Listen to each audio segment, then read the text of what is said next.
Richard Nixon is not just the only American president to resign. He went to his grave never knowing of the prosecutor's secret allegations that destroyed his presidency. This is Watergate Revisited, an insider's view. I'm Jeff Shepard, your instructor here at a class entitled Watergate Revisited, an insider's view. The class is being offered at Temple University's Allure Lifelong Learning Institute here in Philadelphia. This is the 10th week of a 12-week course, and today's topic is the allure of the White House tapes, the important role they played in understanding what was going on in Watergate. This course, just to remind you, is being offered as a history course. We're not talking about current events. And we're not really focusing on the chronology of Watergate, because what I'm trying to tell you is what went on behind the scenes, the backstory, both of developments at the White House itself, where I worked, and the Special Prosecutor's Office, where I've done a tremendous amount of research in finding out what their thinking was and what the documents show. So it's an insider's view, and I'm the insider, so I'm responsible for all of the views. Let's take a quick review of the preceding 9 presentations, so I can try to convince you this has all made sense. The first week, we introduced some people, and then we ended with 3 surprising revelations.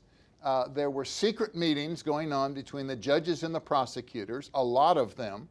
And you don't know which is the bigger surprise, that they were meeting in secret or that they were writing memos about their agreements. And I have the memos. John Dean, the second surprising revelation, John Dean, who was the chief desk officer of the cover-up, and then switched sides and became the lead government witness. John was sentenced to 1 to 4 years in prison for his role, his leadership role in the cover-up. But as it turns out, he never spent a night in jail.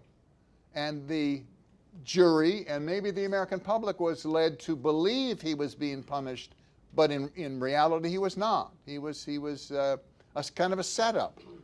And third, what I've uncovered and what I believe is what really drove Nixon from office were secret allegations the prosecutors made about Nixon's personal involvement in Watergate. They happened to be erroneous, but they were made in secret, so we didn't know and we couldn't refute them. And the reason they were made in secret was because they had no witness who could testify to their allegations. So they could say, well, a phone call occurred, well, there was a meeting, but they had nobody to go on the stand and say, and Dick Nixon said. So they did it in secret, so we didn't know.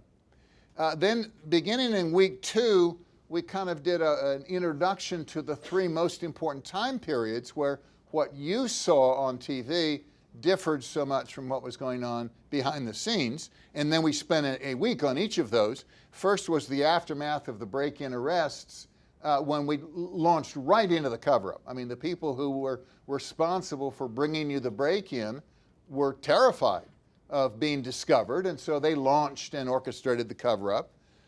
And the cover-up soon collapsed. It went on for 6 or 8 months, and it should have collapsed. But when it collapsed, people scattered. Some came in to try to get immunity for their role. Others were surprised and were trying to pitch in and help and got caught, like being thrown into the briar patch. And then week 8, we did Nixon's dramatic demise, the 2 weeks in time that started with the Supreme Court decision on the tape case, U.S. v. Nixon, and culminated with Nixon's dramatic and historic reservation. Then in the course of that, where we didn't go in a direct line, we talked about 3 important diversions that most people don't fully appreciate. One was the effect of 100% staff turnover. On the White House, we lost institutional memory of what had happened earlier, and that contributed to our confusion. On the prosecutor's side, the career prosecutors who had broken the cover-up were unceremoniously removed and gagged, and specially recruited, highly partisan prosecutors were hired, brought in, who, in my view, targeted individuals instead of crimes. And the whole nature of the prosecution changed. We spent some time on the prosecutors' two-pronged attack on Nixon. When they concluded they couldn't indict him, their effort fell to figure out how to get their information that they had obtained through the grand jury up to the House Judiciary Committee. And then when Nixon resigned, they focused once again on how they could indict him. And we went through that, all the documents that show this focus, which Leon Jaworski characterized as this drumbeat that Nixon must be reached at all cost. And the prosecutors were supposed to prosecute crimes, but they took it upon themselves. We see this from the Bob Woodward interview where I gave you the notes. The prosecutors took it upon themselves to get Nixon because they were so sure he had personally approved the payment of blackmail to Howard Hunt, and turns out he didn't. And the final thing we did in the diversions was the Plumbers case. That's the break-in into Daniel Ellsberg's shrink's office in response to the leak of the Pentagon Papers, and it seems disconnected, except it was the same people who conducted that break-in that then conducted the Watergate break-in, all kinds of national security complications. It turns out that the government had done this sort of thing, whether you agree or disagree is entirely up to you, but the government had done national security break-ins without court authority for the previous 40 years. And the prosecutors knew it, but one prosecutor in particular, a Harvard professor, wanted to change that policy, and he undertook the prosecution for that purpose. And then finally, just last week, we talked about the cover-up trial, and I laid out my case for why, which came after Nixon resigned, why I felt they did not receive any semblance of due process. That what happened was in a highly politicized era, the Fifth Amendment's guarantees of due process were cast aside. The important three, John Mitchell, Bob Haldeman, and John Ehrlichman, were convicted on all counts. The judges cheated, the prosecutors cheated, the jury was hardly a jury of their peers, and even the appellate court got corrupted in the effort to secure convictions. So that catches you up with my biases and my view. I don't expect everyone to agree. It's wonderfully complex, but what I've tried to show you and cite for you are all my sources that led me to these conclusions. We're going to switch now to the tapes. The tapes are fun, and I have a lot of personal experience with the tapes because I transcribed them. So a lot of stuff went on before. We didn't talk much about me, but I'm heavily involved in the tapes. So let's start with the system. The taping system was installed in February of 1971, 2 full years into the Nixon administration. Its existence was disclosed and the system disabled when Alex Butterfield testified before the Ervin Committee on July 16, 1973. Shortly thereafter, a grand jury subpoena arrived for 9 tapes, and the Ervin Committee on the same day subpoenaed all records having to do with Watergate. We agreed to produce those 9 tapes for the prosecutor following the Saturday Night Massacre, and that was followed by the revelation that 2 of the recordings never existed. On one, the telephone wasn't tapped. On the other, the tape reel had run out of tape. And a third tape had an 18-minute gap, 18-and-a-half-minute gap, which to this day we can't explain, and no one else has been able to explain. Very, very suspicious. The prosecutors secretly transmitted 12 tapes to the House Judiciary Committee on March 1st. That's the day of the Watergate indictments. I don't know where they got the other 3. But in their report, they say we sent up 12 tapes. Now, maybe they had 2 segments from one tape or something else, but it was a surprise to me because there's no record of us giving them more than 9 tapes. Then we got another subpoena for 64 additional tapes. I'm on number 7 here. And that wasn't a grand jury subpoena. The grand jury had already indicted these people, and the prosecutor said, you know, we need 64 more. We decided that we had better release the conversations, that what people thought was on those tapes was worse than the tapes themselves. So on April 30th, we released the transcripts of 50 meetings and a detailed 50-page defense of Richard Nixon. Then the House Judiciary Committee, 2 months later, in June of '74, released their transcripts of 8 Nixon-Dean meetings. And we'll go through these. These are very interesting developments. The Supreme Court in July upheld the subpoena for the 64 tapes. We released the transcript of the smoking gun. Nixon resigned. And then in December, the Congress seized all of Nixon's materials. The Presidential Recordings and Materials Preservation Act seized the tapes and all of his documents, and they've been under the direction and control of the federal government ever since. Now, as we say, litigation followed. Clearly Nixon's tapes and Nixon's documents, but the government was going to make up as much as money can for seizing his papers. And that litigation went on for 25 years, up to the Supreme Court twice. And it was finally settled in 2002. The settlement is sealed. But the rumor is the government paid the Nixon estate. He died in '94. They paid the Nixon estate $20 million. So when you see pretty buildings out at the Nixon Library, that's how they paid for them. Shortly thereafter, peace broke out. You've got the Nixon Museum in Yorba Linda with no presidential papers.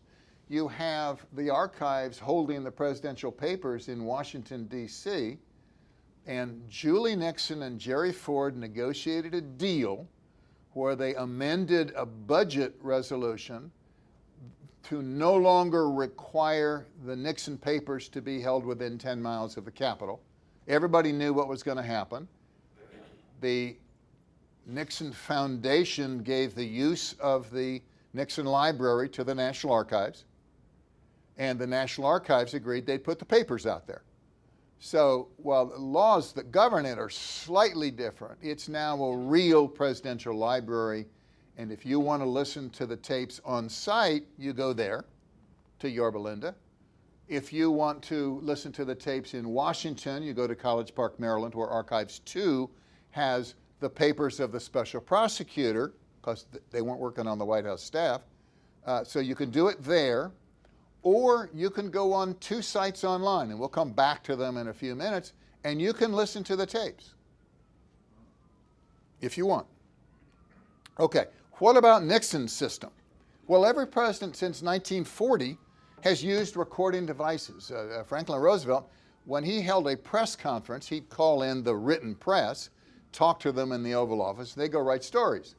And he'd get upset because they wouldn't say what he said. They'd change the stuff.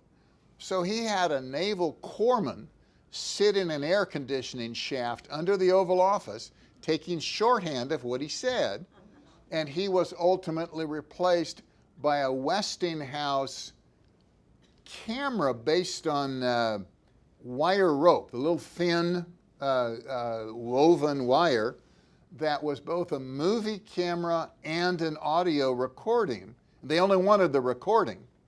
And we still have, Archives still has some of those, but they don't have the device, so they don't know how to play them. So they have some early Roosevelt recordings. Truman didn't like the system. They didn't pull it out, but Truman didn't like it. He tried it once or twice. So what you get under the Truman administration is the maid cleaning the desk that inadvertently turns it on. You don't get much out of Truman. Eisenhower taped. He taped as a general. He taped as president. He tended to tape people he didn't trust. So it's very selective. Kennedy tended to tape recreational activities. And those tapes were removed. Huh? Pretty good. They were removed by Robert Kennedy the day Jack Kennedy was assassinated. He went in and took the system and the tapes. And they stayed in private hands until after the government seized Nixon's. And then they approached the archives and said, you know, we may have some tapes, but we're not turning them over till we know what's on them. So maybe you could help us to decipher. You know, you have filtering devices and that sort of thing. Ultimately, they have donated some to the archives, but we have no idea whether there are others that have been held back, whether they've been doctored, but there were clearly tapes. Johnson took a different approach.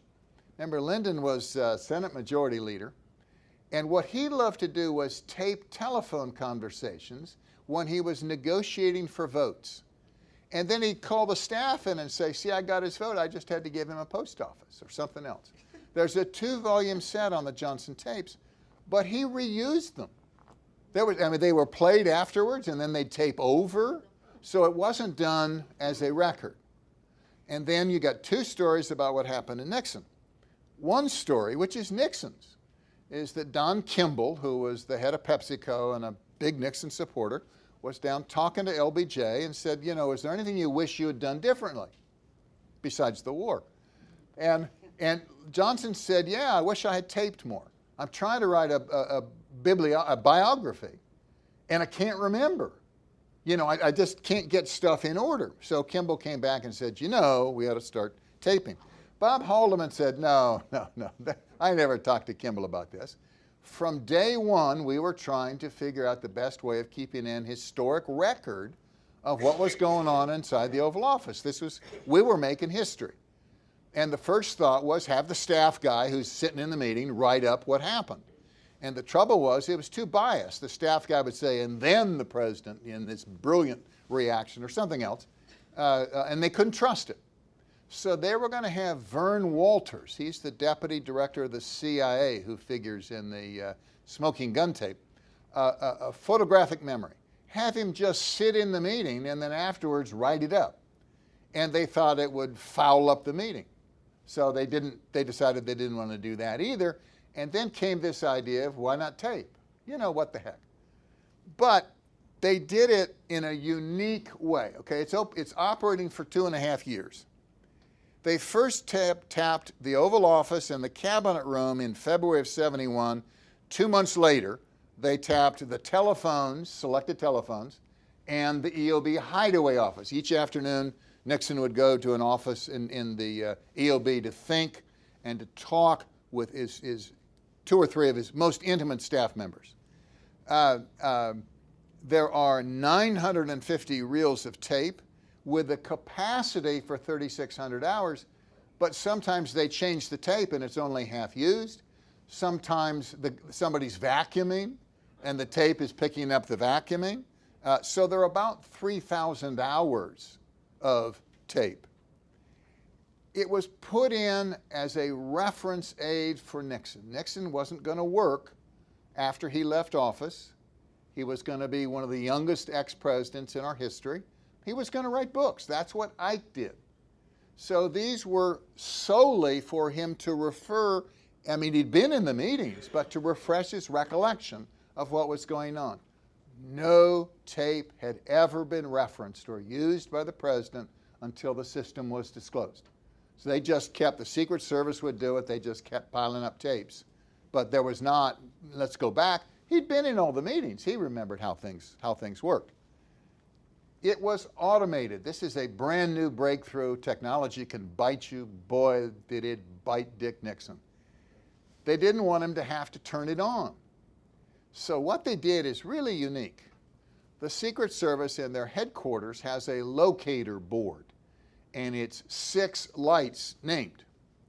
And the president is in the residence, he's in the Oval Office, he's in the West Wing, he's in his hideaway office in the EOB, he's on the grounds, or he's off the grounds.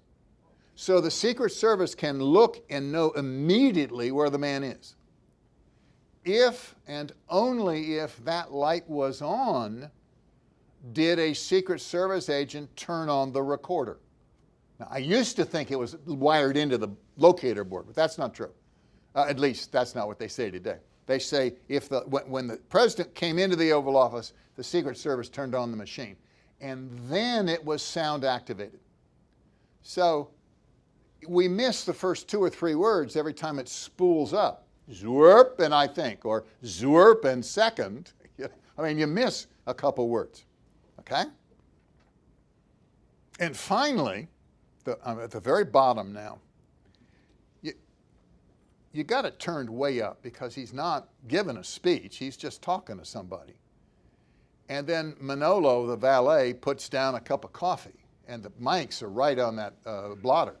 And it goes off in your ear like a cannon and scares you. Or Nixon puts his feet up on the desk, and he doesn't clear it before he does that. So you're fighting over a word, trying to get the word, and boom.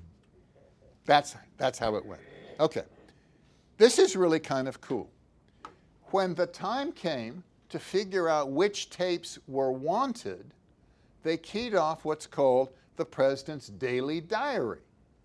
And what the Secret Service does, I don't know if they do it today, but they sure did it then, and you can find these online. They document what the president does every minute of the day. This happens to be the day that Dean comes in for the Cancer on the Presidency speech, March 21st. But there's one of these, maybe 2 or 3 pages, for every day. President had breakfast, okay, the time. President did this, President did that. So you know when he was likely to have said or met with somebody relevant to Watergate. And the first thing the special prosecutor did was get these daily diaries. So the special prosecutor and Fred Bizart are keying off this same source. You know what's going on publicly. Now, did the president meet with Dean? Did he call Dean? Did he talk to Henry Peterson? When did Ehrlichman go in? Was he ever in touch with John Mitchell? It's right off these sheets, and you can get the sheets. And we showed you the Dean meeting. He's shown his meeting with Haldeman and Dean from 10:12 to 11:55 a.m. on the Cancer and the Presidency meeting. But it also says Haldeman was there all the time. But he wasn't. Haldeman was at a small meeting in advance, left, and came back in for the half hour. You can tell off the tape. So like everything else in our government, in your life, in your family, we're dealing with human beings. The human beings make mistakes. This Secret Service record is not perfect because we know that Haldeman wasn't in the meeting all the time. Okay? So we start with transcription challenges. There's vast differences in audio quality of the tapes. If it's a telephone tap, it's clear as a bell. There's only one person on the other line. There's the president. You can get it. You play it back and forth. You can transcribe that. If it's in the Oval Office and they're at the desk, it's pretty good because there's 4 mics in the blotter and there's one in the lampshade. Lean forward, we can pick you up. So if he's talking to somebody at his desk, that's pretty good. If they're over at the yellow couches in front of the fireplace, they're not pretty good. So you have troubles. Every afternoon he goes to his hideaway office in the old EOB, and those are terrible. They're just terrible. You cannot understand. You can't hear them. The second thing that makes it difficult is there's different Sony tape recorders hooked to each device. So the meetings in the old EOB are on one tape reel. And the meetings in the Oval Office are on another, and the telephone tap is someplace else. So you can't follow the president through the day, at least when we were working on it. Now today, they got the tapes all arranged electronically. But back when we were transcribing them, the first trick was find the conversation.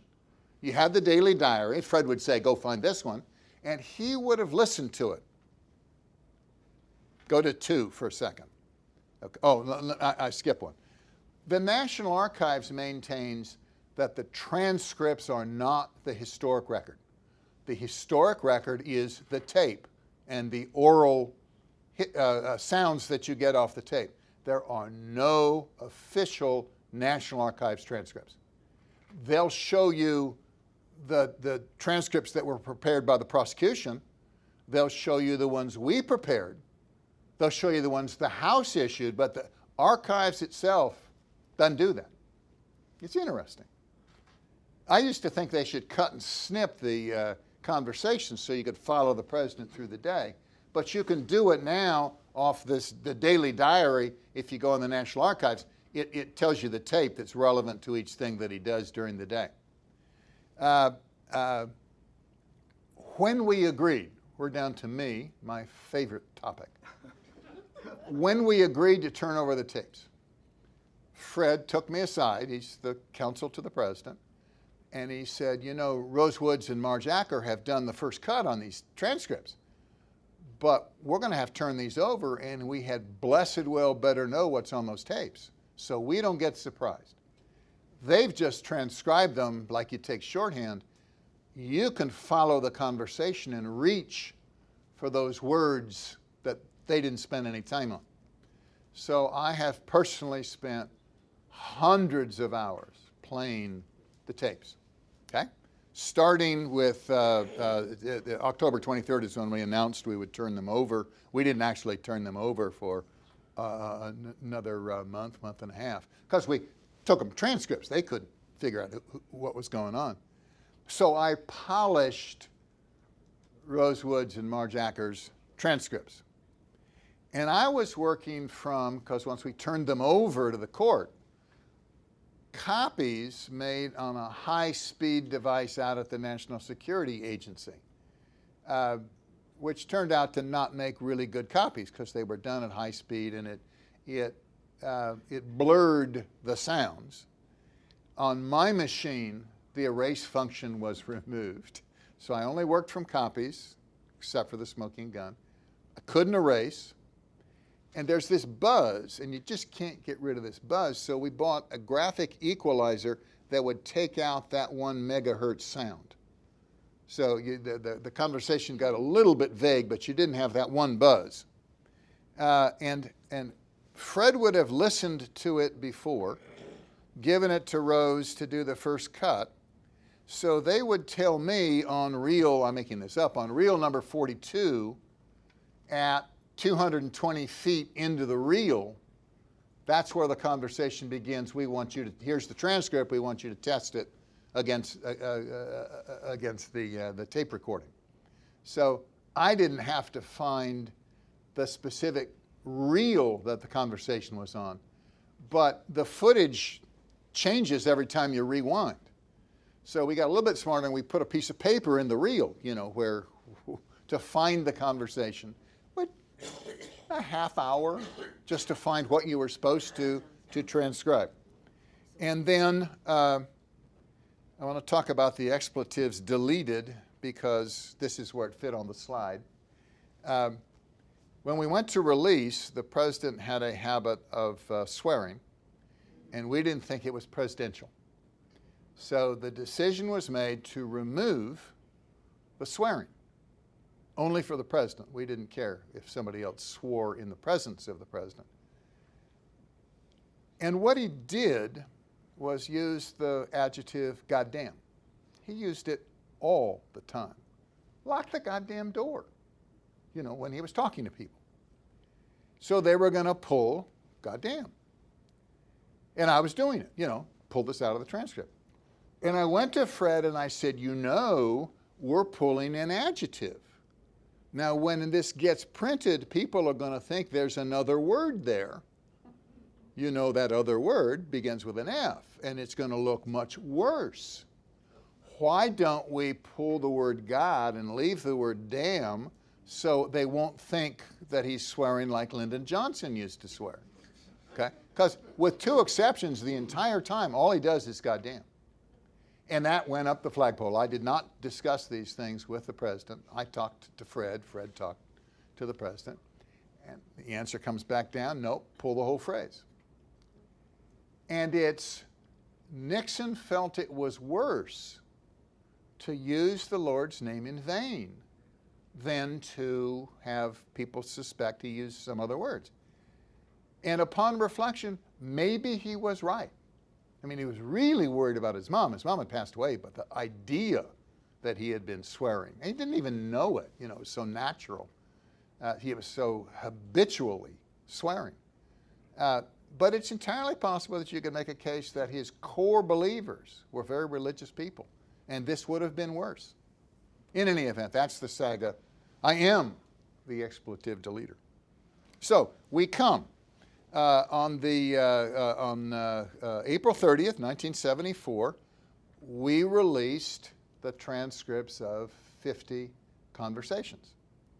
And I titled this, The Illusion of Anticipated Certainty. Everybody thought the tapes would resolve all the ambiguities, and they didn't. They didn't resolve any ambiguities, and they raised a whole bunch more. But this is a picture of President Nixon, and he's got 50 three-ring binders because we wanted it to look like a lot, so each taped conversation is in a separate binder. And then we stayed up all night. Right after his speech, he says, you know, we're going to give this to the House tomorrow. We stayed up all night with a single Xerox machine making additional copies of what was going to be passed out. This is the official copy. Okay? We didn't have many of these. It's pretty thick. Okay? And this is my book. I am the author of this book, and I don't get credit. There's no byline, you know, transcriptions by Jeff Shepard. But I have a letter. Okay? I know that many long and difficult hours went into the preparation and publication of the submission of recorded presidential conversations, which I presented to the Committee on the Judiciary of the House yesterday. And I just want to thank you for your assistance on this most demanding project. I'm grateful for your spirit of cooperation and patience on such short notice, and particularly for the excellence and professional skill which marked your efforts. I just ran across that recently. It sat in the dusty corner. But that you see, it's my book. Now, there's lots of mistakes in the book because we were working off these high-speed copies and you just couldn't hear. But I can promise you that there was no fudging on the transcripts. We didn't alter what we were presenting to the public. You couldn't get enough of these, so the Times and the Post published their own. We have pictures. I have one. I thought, I just bought this. I thought I was going to be able to say that they eliminated the defense, the first 50 pages, which was Bizarre's defense of the president, but they didn't in the New York Times version. They put in other commentary. And I have the Washington Post version on order. I still will leave no stone unturned looking for prejudice on the Post. Okay, what happened? Well, one, this wasn't the first time we thought of doing this, of releasing the transcripts. We were going to do it in December because there was this argument, you know, were the transcripts worse than what people thought was on them? And, you know, what we were getting, what we were being hit on for hiding the transcripts. The primary purpose of the release was to undercut John Dean's testimony. John Dean had testified to the Ervin Committee, to all these things. Tapes show that much of that was not true, not correct.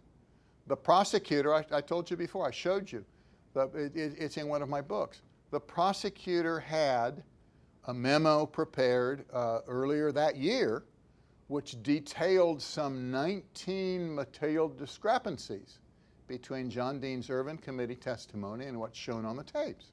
So it wasn't this phenomenal memory. The purpose was to say, look, the guy's not right. What the guy is saying is not true. And it included Bizarre's 50-page analysis, saying if you listen to all these tapes, President said this, President decreed that, President told Pat Gray to do this, he told Kleindings a thorough investigation, and you'll not find anything that says the President gave an order or acknowledged criminality. It's just not there. Okay? Remember when I was talking about that prosecutive memo that the prosecutors prepared and shared with the House Judiciary Committee? And it listed all the stuff they thought Nixon had done wrong and how a jury could make a simple leap of faith that the president was guilty and then they could find him guilty. And then at the end, there was the paragraph that said, now the proper memo has to present the other side. This is the other side. It was done. It was out in the public domain. They could have attached it without any trouble at all and given it to the House. They didn't. Well, what happened? I'm on number 4 now. There were 4 sets of removals. We said expletive deleted, we said inaudible, and we said unintelligible. And it shows up a lot, particularly in the EOB conversations, because you just can't hear. We also said several times, material unrelated to presidential actions deleted. And I had a little discussion with Fred Bizarre about that one, because I wasn't bound by that. And he said, me neither, but if the president says this shouldn't come out because it had nothing to do with Watergate, we marked it and it didn't come out. Now, when the House did their versions, they didn't listen to that. But those are questionable removals, but they were marked. The news coverage, you may remember this, the news coverage was that it showed the president to be unpresidential, that he wasn't noble. He wasn't giving speeches like the founding fathers did in Constitution Hall. He was conniving, and he was all too human. And that, the press had nothing to do with Dean. There wasn't a single article, to the best of my knowledge, on Bizarre's defense. The media just pivoted and said, well, he shouldn't be president because he doesn't act like a president in private. And I maintain, I don't have it on this slide, it's so fascinating. The tapes are the president thinking out loud. Very private, says whatever comes to his mind. What he decides to do is in the presidential documents and the messages and the speeches. Now, if you believe in a supreme being and believe the supreme being knows your thoughts before you get there, before you have them, imagine the dilemma the supreme being is going to have when you show up and say, you know, I was a pretty good guy. Because he knows what's going on up here. The supreme being may know what's going on in your mind. That's what makes the tapes so intriguing. It's really Nixon thinking out loud. It's not noble. It's not posturing. These weren't designed for public release. Okay, there are other sources. There we are. There's a book by Stan Cutler, one of Nixon's fiercest critics. He's passed away. He transcribed the abuse of power tapes, and there's some controversy because he's been accused of cleaning up John Dean's role on several occasions on the tapes.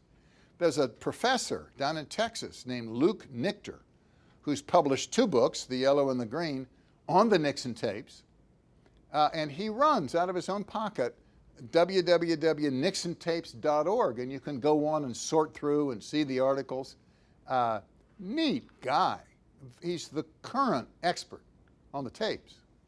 And then the Nixon Library has the tapes out in Yorba Linda, and you can go online. It's not that hard. I tried it over the weekend. And you can listen to the tapes. Again, they don't give you the transcripts because the archive, this is a part of the archives.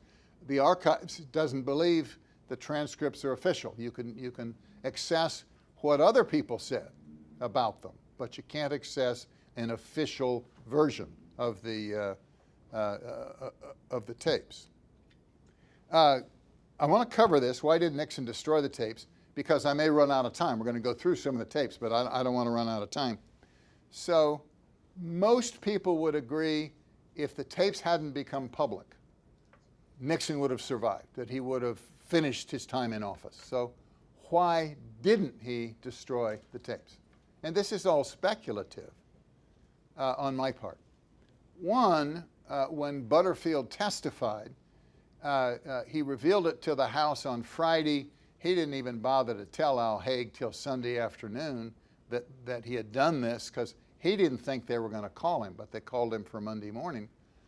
Nixon is at Bethesda Naval Hospital with a 104-degree temperature. He has pneumonia, and the people come out to chat. and he got conflicting advice. He says in his book, Nixon's Memoirs, that it was Ted Agnew who said you should hold a press conference and build a bonfire in the Rose Garden and burn the tapes, because privacy above all. I remember John Connally said that, but Nixon's book says it was Ted Agnew. But the political advice, well divided, was these are going to come out. You better get rid of them now. He got divided advice from his lawyers. Len Garment, his former law partner, who was the House liberal, said, these are going to be evidence. They will come after you if you destroy them. You've told us you're not guilty, so you shouldn't be afraid. And if you destroy them, I will have to leave with great fanfare. I can't stay if you destroy them. And Fred Bizart said, you got to be kidding. Burn them now. You'll never keep them secret, and they'll cherry pick them. Nixon hesitated, and the subpoena hit. So then, I'm down on number 4, they became subpoenaed 4 or 5 days after, first 9, after they, after their existence was disclosed. And I was talking to Fred about it once, and he said, well, after we got the subpoena, Nixon wasn't going to violate the subpoena. I think Nixon believed that the claim of executive privilege, back up to 2, would preclude disclosure. I mean, the importance of privacy in the Oval Office. They'd never make him disclose. He also believed that, on balance, they would show innocence. He hadn't done anything criminal. So this is, you know, you go up to the pearly gates, you know, on balance, I had a decent life, I think.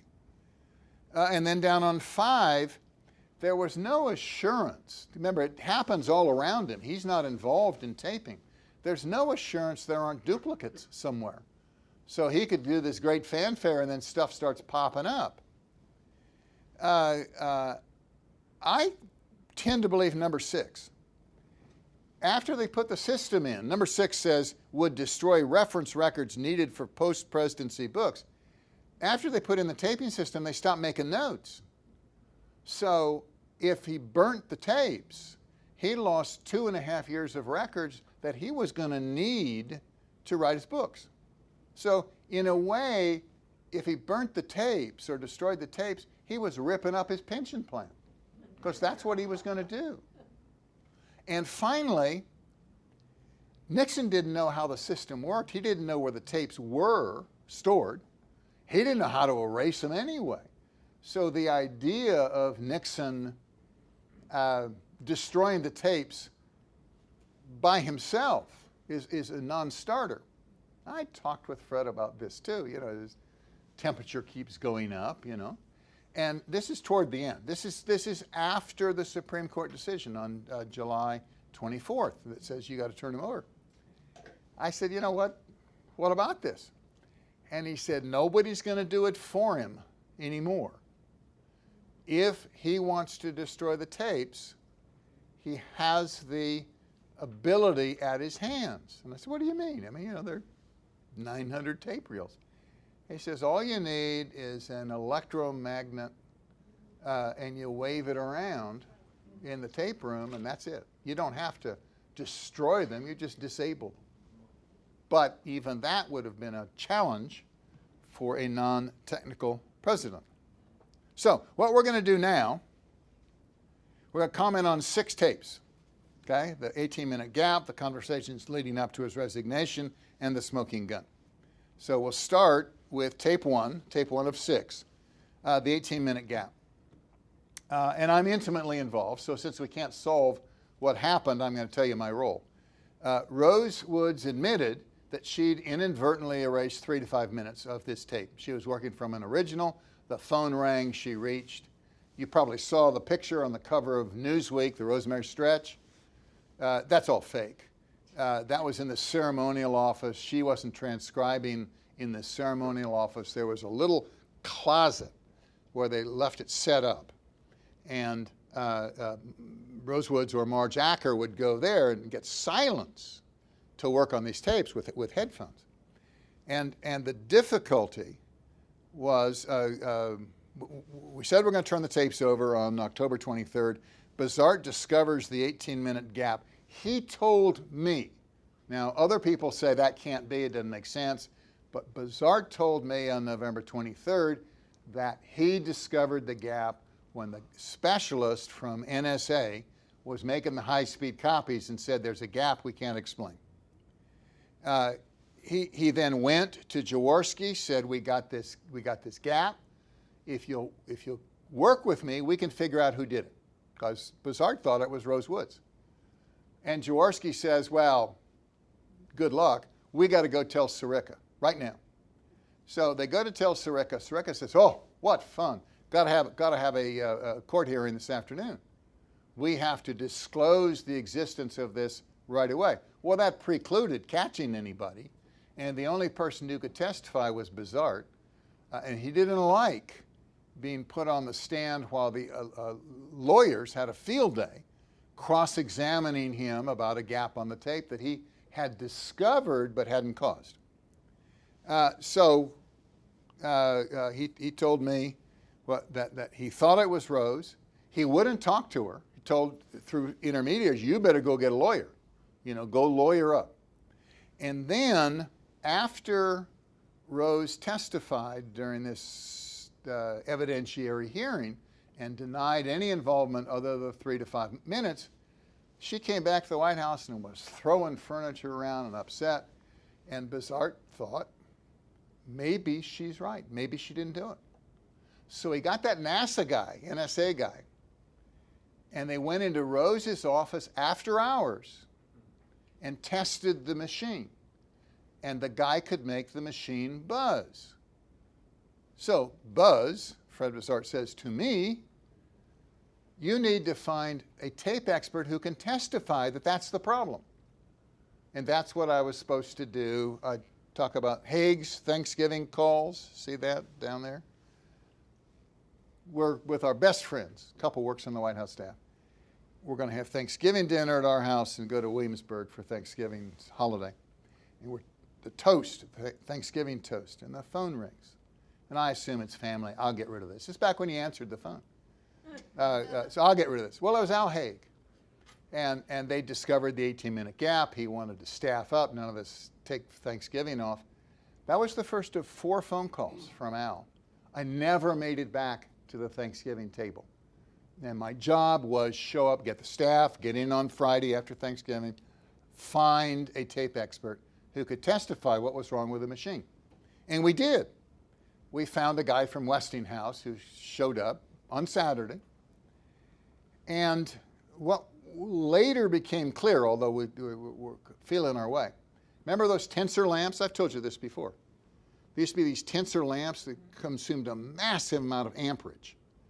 If the tensor lamp was plugged into the same outlet, double outlets, as the tape recorder, a Allure 5000, the too much amperage, a faulty electrical outlet, and a faulty bridge rectifier in the tape recorder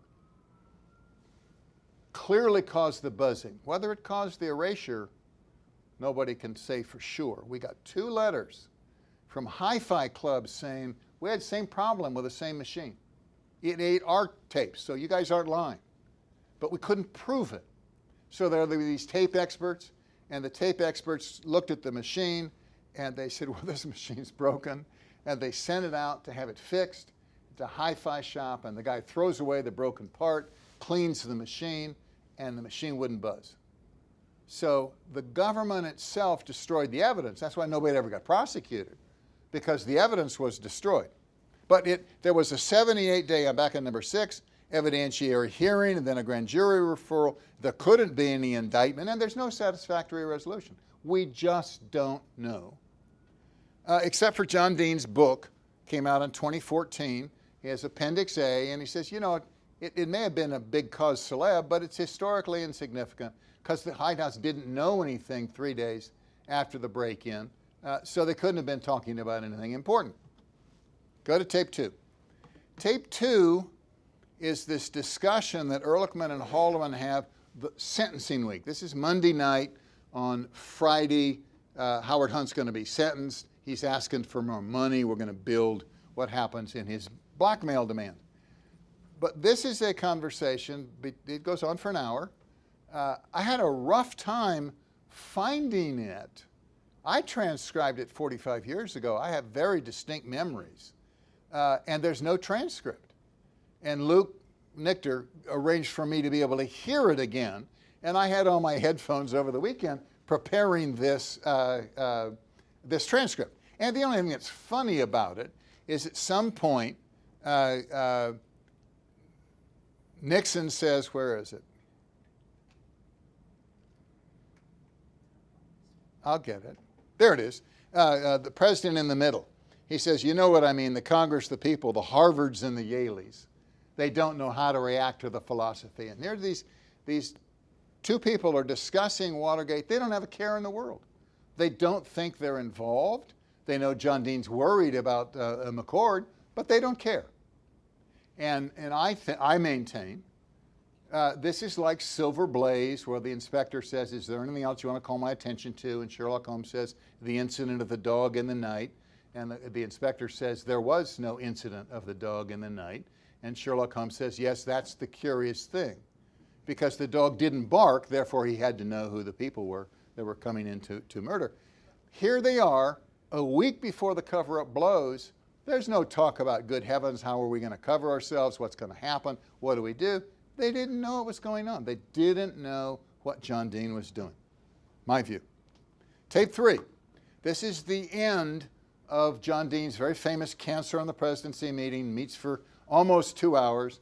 The prosecutor says at least 10 times they discussed the possibility of paying the blackmail, and Nixon didn't reject it out of hand, therefore he must have approved it. It's just not on the tape. These are the end 2 paragraphs. What they conclude, it's very clear. Blackmail won't work because Hunt will never go away. We've got to figure out how to disclose this. Get Mitchell down here and let's come up with a plan. So the president says, we'll call Peterson, that's the head of the criminal division, and tell him we want you to get to the bottom of the expletive deleted thing. Call another grand jury or anything else, correct? You've got to follow up and see whether Kleindienst can get Sirica to put off the sentencing because we have new developments we're going to announce.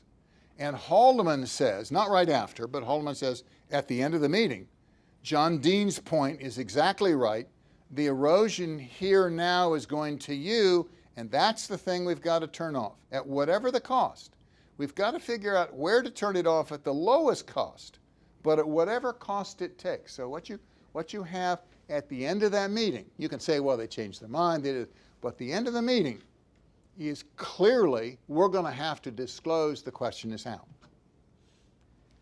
Next day, that evening, that Wednesday evening, they meet again, and the prosecutors are saying Haldeman's already called Mitchell, told Mitchell to tell LaRue to pay Hunt. But they're right in the middle of not knowing what to do. And they're right back keen off of disclosure. But they don't know what John Dean has done. They don't know all of his criminal acts. So Dean, in this key meeting, is negotiating for immunity, for his own immunity. And what he says is, well, what we really ought to do is immunize some people, let them go to the Hill and explain the story. So the point is to get the story out, not to prosecute people criminally. And he might have added, particularly me. Now, they don't think, the rest of the people don't think they've done anything wrong, so they dismiss it out of hand. So here he is. I'm just going to read the red part, but I put it in context. That's why I raised the point of this immunity concept again. That would take a lot of heat. You, the president, you're concerned there's something lurking here, has been brought to your attention. Now's the time to get to the facts. People have been protecting themselves. Dean can't get the information. People wouldn't give it to him. There are indications there are other things. You'd like to get all this information out, but it's not going to come out if people take the fifth before a grand jury. And then down again at the bottom, the president speaking. Here's what you should say. This is what Dean is going to say. I've been instructed by the president. We're going to put together exactly what happened. You won't be prosecuted for it because that's not the point. The point is to get out this information. He's negotiating for his own immunity, and they reject it out of hand. This is just the next page of the transcript. Haldeman says the hue and cry would be this is a super cover-up. Before they're trying to cover up information, now they've got guilty people, so they've immunized them. And Dean says, well, I'm not sure how many people would come out guilty, me. And Ehrlichman says, well, the perception is the important thing. So then you go down to the bottom, and what they like is the idea Dean's going to write a report. He's the one that came in and told the president earlier that day, all this bad stuff has been going on. You give me a written report. I will use that report as my basis for calling for a new investigation. That's where this meeting is going. And finally, they bring Mitchell down.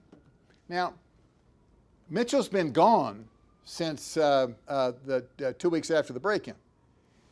They think, it's all over the tapes, they think Mitchell may be tainted. I mean, he was head of CREEP when this thing happened.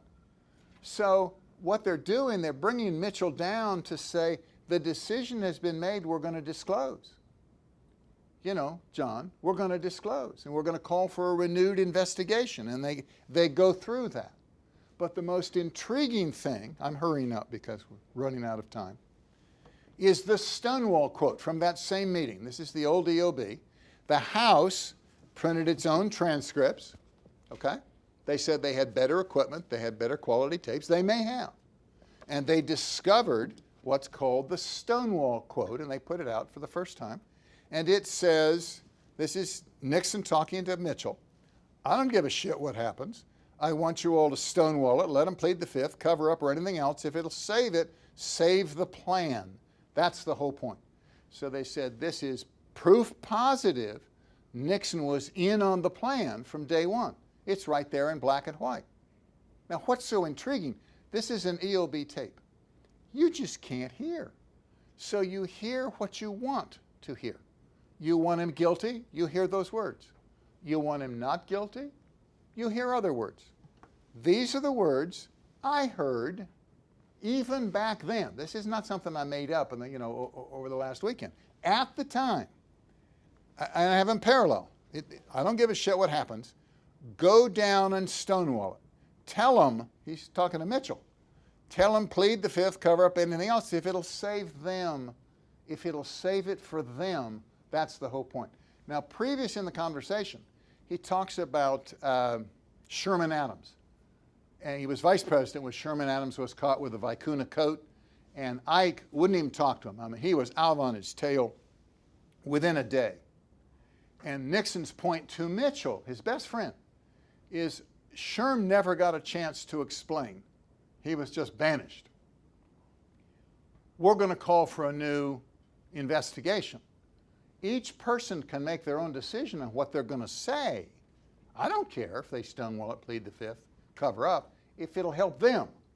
But we're calling for a new investigation, okay? Now, that's a dramatically different interpretation. You may have noticed that. But here's what's intriguing. This is the next paragraph from that taped conversation, and this part is clear, okay? On the other hand, I'd prefer, as I said to you, you do it the other way, to have the truth come out. I would particularly prefer to do it the other way if it's going to come out anyway. And that my view, with the number of jackass people they've got up there they can call, they're going to. The story they get out through leaks, charges, and so forth, and innuendos, will be a hell of a lot worse than the story they're going to tell just by letting it out there. This is proof in my mind. I'm a Nixon advocate. That Nixon is moving toward and has decided we're going to disclose. We're going to get the Dean report and we're going to disclose this stuff. Dean goes to Camp David to write the report. Yep. No. Dean goes to Camp David to write the report, decides he can't write it without incriminating himself, and that very weekend switches sides, retains his own criminal lawyer. So I believe the tapes show a perfectly defensible presidential reaction. You came in, you told me this stuff is going on, I didn't know about it before, here's what I want to do. But John has been running the cover-up, and he can't have disclosure. So it goes another way.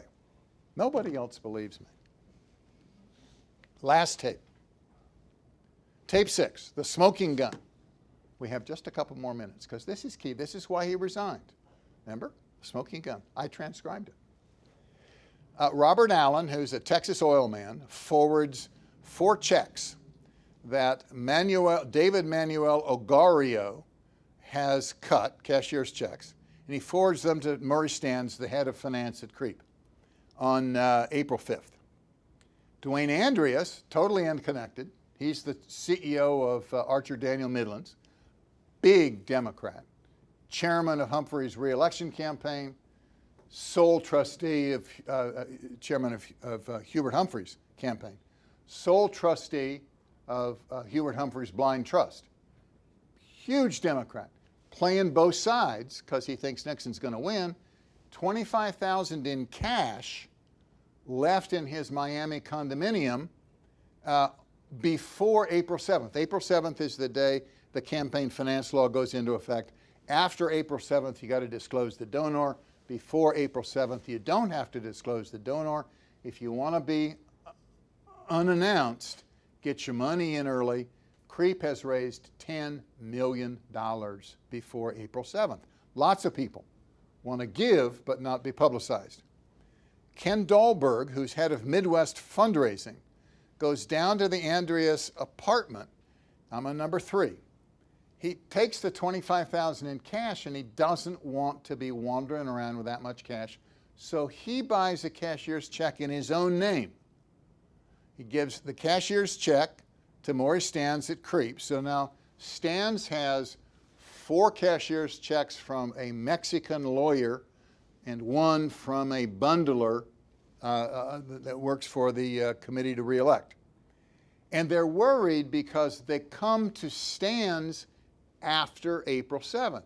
Money's been left before, but they're received by the committee after. So they call in the genius lawyer, Gordon Liddy, and say, Gordon, what are we going to do? And Gordon says, it's all legal. Don't worry about a thing. I'll take care of that. But just in case, I'm going to take the checks down to Miami and launder them. So he goes down to his newfound best friend, Bernie Barker, who did the plumber's break-in. And Barker goes to his bank and wants to cash the checks. And the bank is the Republican National Bank of Miami. This is number 7. The bank doesn't happen to have that much money sitting around in $100 bills. So they call over to the Miami Fed and they send over 50,000 of blocks of money. You know, the Federal Reserve here in Philly, blocks of money down there. Liddy gives the cash back to the CREEP treasurer, Hugh Sloan, keeping $3,000 for his expenses. Sloan puts it in the safe. Weeks later, Liddy withdraws some of that same money for his Watergate break-in, and he gives the money, $5,000 worth of these uncirculated $100 bills, to the Cubans. They get arrested red-handed. The money's in their hotel room. They got the key to the hotel room. They go across. In the hotel room, they find these $100 bills, and the FBI says, well, we better figure out where this money came from. Okay? That's following the money. Okay. Then you get Haldeman going in to tell Nixon how we're going to stop this. They don't care that the FBI's traced the money to CREEP. Guys at CREEP are they're already drowning. They worry because they've called Ken Dahlberg, and Dahlberg is going to have to reveal Dwayne Andreas' name, and Maurice Stans has promised this will never happen. So they're trying to figure out a way to shut the investigation of how the money got to CREEP, not how CREEP got the money. And so Haldeman says, and this is, see, there's 3 dots at the end. This is a little bit earlier in the tape.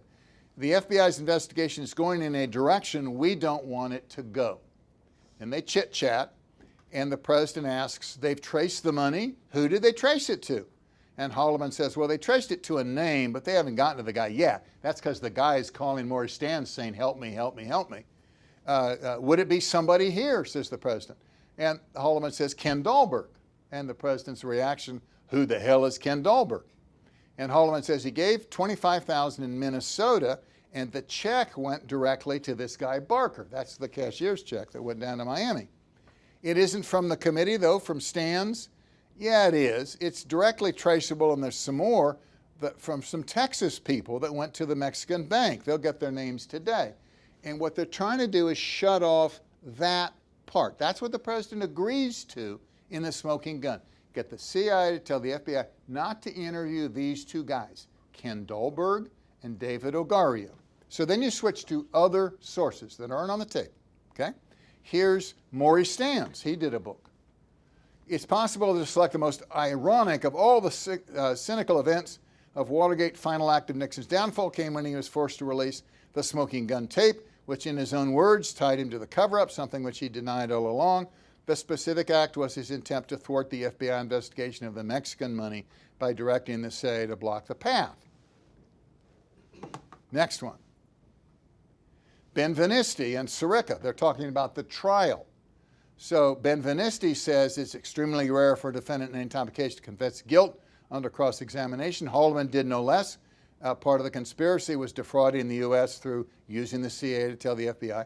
In defending his actions, Haldeman admitted he sought to do that, but for political reasons, to avoid embarrassment to creep financial contributors. And what Benvenisti is saying, well, it's still, like the lady at the back of the room said, it's still obstruction of justice. And I maintain, no.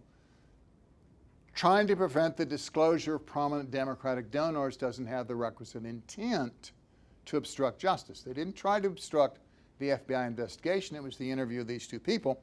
And then the prosecutor said Sirica says in his book, the most incriminating incident of all, the ordering of Walters of the CIA to call the FBI Office of Investigation, Haldeman tried to explain as stemming from a political concern about the origins of that contribution. Haldeman's telling the truth. And Sirica is mocking him, saying he tried to dismiss this terribly incriminating event. Pat Gray, in his book, Pat Gray is no friend of Nixon. He does a book with his son called In Nixon's Web. And he's talking about the next day. In the middle of our meeting, Dean called me wanting to be sure we were still holding back on interviewing Ogario and Dahlberg. I told him we were, but we were meeting at that moment and we might do something else. And then this Pat Gray, nervous and worried I might lose the chance, I blurted out, Mr. President, he's later conversation with Nixon, there's something I want to talk to you about. Walters and I feel people on your staff are trying to wound you. They don't know what they're doing. Then out the full paragraph, there was a perceptible pause. Nixon said, Pat, you just continue your aggression and thorough investigation. Your aggressive and thorough investigation. That was the end of the call. And that's the last time Gray talks to the president. So then he says, the next day, Dahlberg gave us a sworn statement. He said he'd come back, describes what he did. And he goes down in the next paragraph, and Ogario turns out to be a responsible Mexican attorney, and there's nothing to prosecute. And finally, I read this to you before, I'm just going to skip it.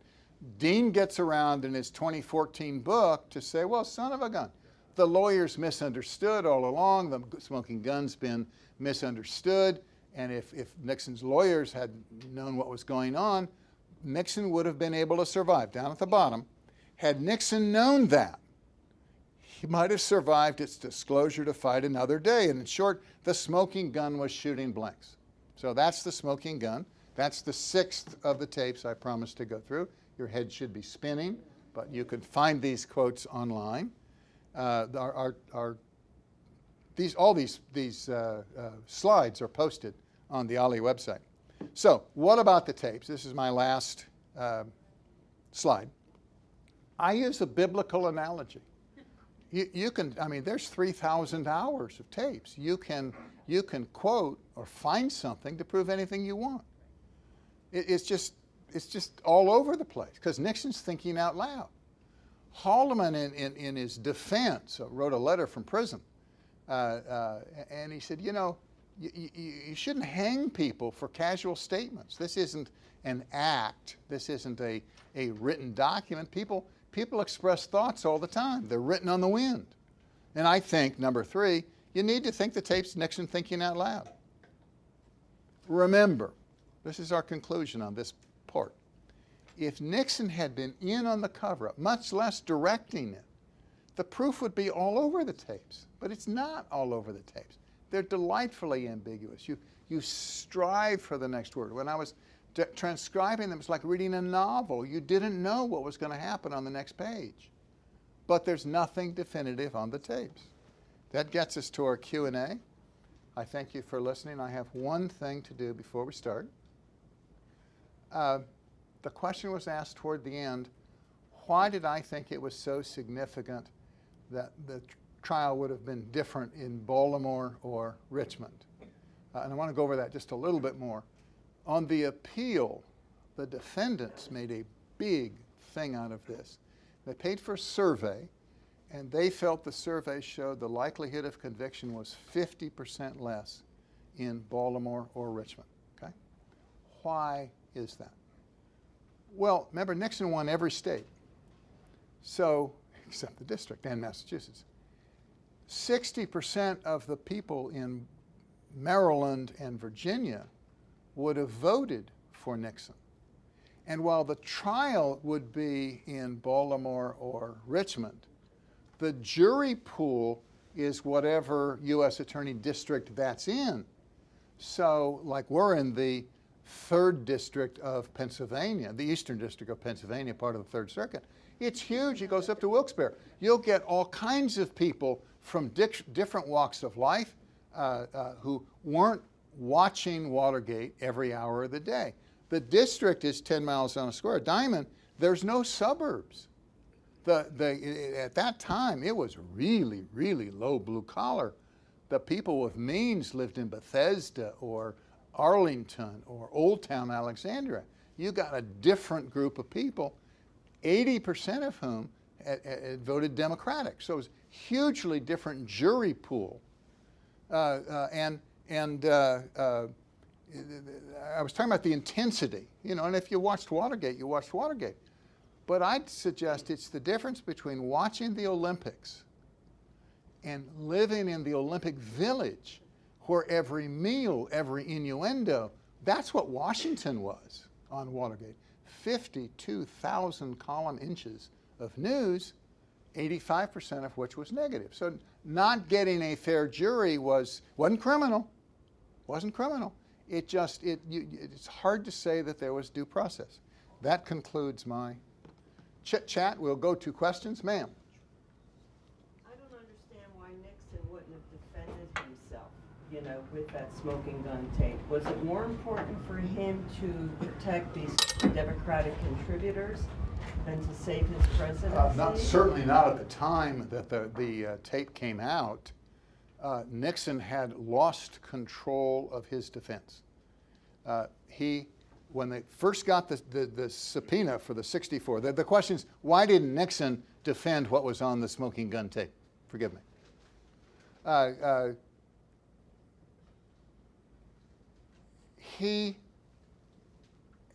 When he first got the 64 tape subpoena, he said to Fred, there's some I need to hear. You don't have to listen to these tapes. And Fred said, I always wondered about the ones Nixon wanted to hear. He listened to that tape and decided he was not going to let that tape go.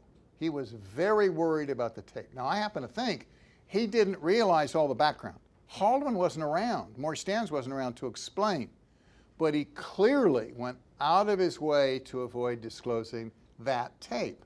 And then when the Supreme Court decides, and he tells Bazart, go listen to that tape, and Bazart is just appalled. He's devoted countless hours to defense of the president, and the way he interpreted it, the way most people interpret it, he's agreeing to get the CIA, tell the CIA to get the FBI not to interview these guys. And from that moment, from the moment Fred heard the tape, Nixon lost control of his defense. There wasn't anything Nixon could do. He couldn't come out and say, I can explain everything.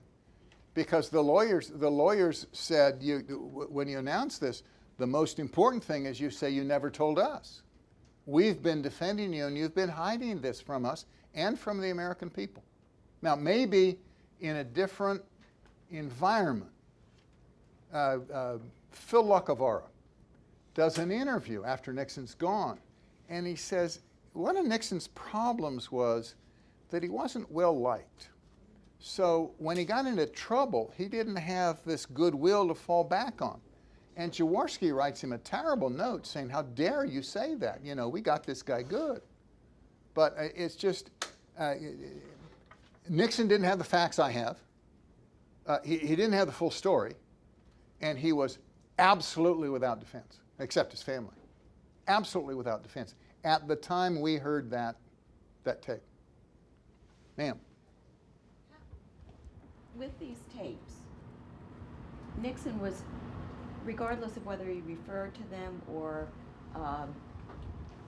even knew where they were, as you said, he was the only one when they were actively being taped who knew that they were taping, correct? It was his assumption, whether they misfired or didn't work or anything else, he would have been of the assumption that they were working when he was in those designated areas. Yes, is that your question? No. Okay. So if he were under that assumption, if he were the only one in the room having the conversation who knew that he was being taped, there might be a reason where he issues, rather bland statements and lets other people say things that are... Okay, fair enough. Let me summarize just for a second. Since Nixon knew about the system, and most others, Haldeman knew, Ehrlichman didn't, but Haldeman knew. Couldn't he have been conniving? Couldn't he have hedged his own statements and let other people put their necks in a noose? I think it would be fair to say that Nixon forgot it was going and didn't think any other human being would ever hear them anyway. There was at one point a rumor that he had asked Haldeman to pull the system and they thought better of it, and he thought it was taken out. I haven't come across that, but I've heard the rumor at the time.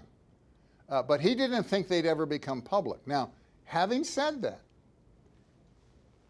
there comes a time when he's been reminded the system is going. And that time is evident to me in a tape dated April 16th with John Dean, when he says, now always tell the truth. You remember I didn't know anything when you came in, and he's feathering his own story. But I found no indication of that before. In our system of justice, the jury gets to see the witness. So you get demeanor credibility. And if you can't do that, you get the recording. They never just give you a transcript. And we think juries can ascertain whether someone's lying or not or conniving. The prosecutors in their notes, in that what I call their smoking gun memo, they conclude early on that John Dean's cutting it, trying to save himself. And that's why they won't give him immunity. But I don't mind your observation. It's just if you track the tapes, and if you have 3,000 hours, I don't think you'll find it before April 16th. But he clearly knew at one point. He's a busy man. He's got lots to do, and he doesn't believe anybody knows. Sir. Harvey, one of your early slides showed your first involvement with the tapes, I believe, and you said it was October 23rd. Yeah. But on the slide it said this year, 2019. Oh, I'll correct it. I'm sorry. What year was what? No, year? I started right after the Saturday Night Massacre when we agreed we'd turn over 9 tapes. So what year? What year was 73. That? Okay, thank you. 73. Because Bazard said we got to know what's on those tapes. I was doctoring these 5 minutes ago on the slides, but thank you for bringing that to my attention. I deny everything. Ma'am. So it's my understanding that the Preservation of Presidential Documents Act doesn't get passed until after Watergate.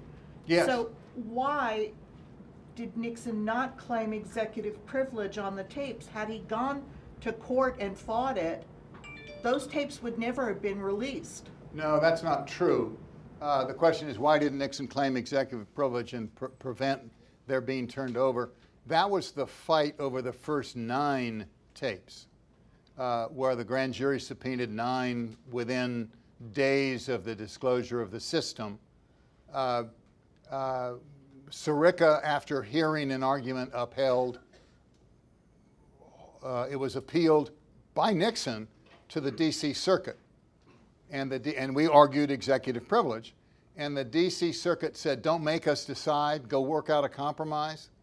And that's where Cox came up with this idea of third-party authentication. And then when we lost, we refused that offer. And after we lost at the circuit level, we said, oh, let's go back to your original idea. And he didn't like the idea anymore, having won. But that fight, we lost at the circuit court. And because of the Saturday Night Massacre, we didn't take the appeal to the Supreme Court. The 64 tape was roughly the same thing, presented in a very odd way. The argument was Nixon has the power to order the prosecutor not to come after these tapes. He's head of the executive branch. So we don't have to issue the order. It's enough that we could. And the other side is saying, listen, if you want to take the political risk of saying I can't have these tapes, more power to you. The House is sitting there waiting to impeach you. Now, it's settled law until earlier last week.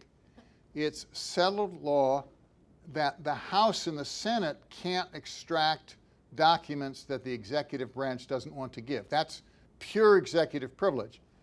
They have the ability to impeach. And we're watching that get shaped up again. Another question, sir. Given what you said was on the tapes or not on the tapes and all the other factors, why did he lose the support of the Senate Republican leadership such as Baker and Goldwater, maybe Haig and others?